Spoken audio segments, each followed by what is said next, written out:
Olá, tudo bem? O texto que gostaria de meditar com vocês hoje encontra-se em Mateus, capítulo 28, versículo 18, que diz assim: Então Jesus aproximou-se deles e disse: Foi-me dada toda a autoridade nos céus e na terra. Bom, nós sabemos o quanto a morte de Jesus foi importante. Na verdade, com a morte de Jesus, ele levou sobre si todos os nossos pecados. Ele nos trouxe purificação. Mas não apenas a morte de Jesus é extremamente importante para o cristianismo, também a sua ressurreição. E com a sua ressurreição, ele nos trouxe esperança de vida nova, um novo lugar para morar. E também ele comissionou aos seus discípulos a propagação do evangelho, a responsabilidade de pregar. Mas o interessante notar é que quando Jesus vai dizer a eles para que eles vão pregar o evangelho, para que eles vão fazer discípulo, Jesus começa dizendo: Foi-me dada toda a autoridade nos céus e na terra. Perceba que Jesus não disse que foi-me dado alguma autoridade ou pouca autoridade. Jesus disse: foi-me dada toda a autoridade. Portanto, vão e façam discípulos.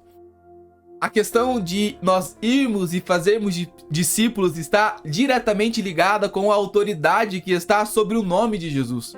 É responsabilidade da igreja de fazer discípulos, de pregar o evangelho, de anunciar as boas novas, mas baseada no princípio da autoridade de Jesus. Nós vemos muitas pessoas pregando o evangelho ou outras que não pregam o evangelho por medo do que pode acontecer, com medo do que as outras pessoas vão falar, com medo de sua reputação, com medo do que as outras pessoas podem acabar fazendo. Mas o princípio da pregação, do anúncio do evangelho, está na autoridade de Jesus. Não há nada que o mundo possa fazer, não há nada que o diabo, que o inferno possa fazer, porque toda a autoridade foi dada a Jesus.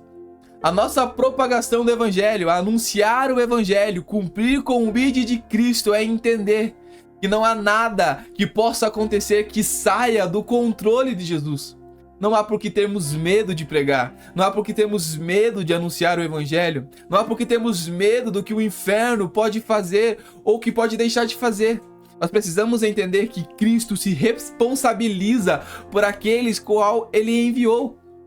Deus nos escolheu como embaixadores do evangelho para anunciar o evangelho, o Cristo que foi morto pelos nossos pecados, mas ressuscitou e agora está disposto a nos dar vida nova. Então nós estamos com medo de quê? Nós estamos nos escondendo por quê?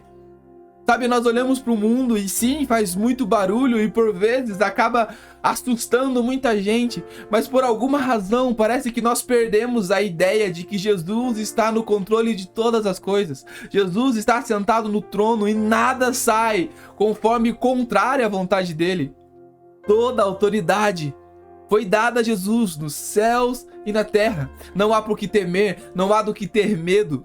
Continue caminhando, continue obedecendo, continue sendo fiel, fazendo discípulos, anunciando as boas novas, sendo fiel àquilo que o Senhor entregou em suas mãos. Que Deus te abençoe.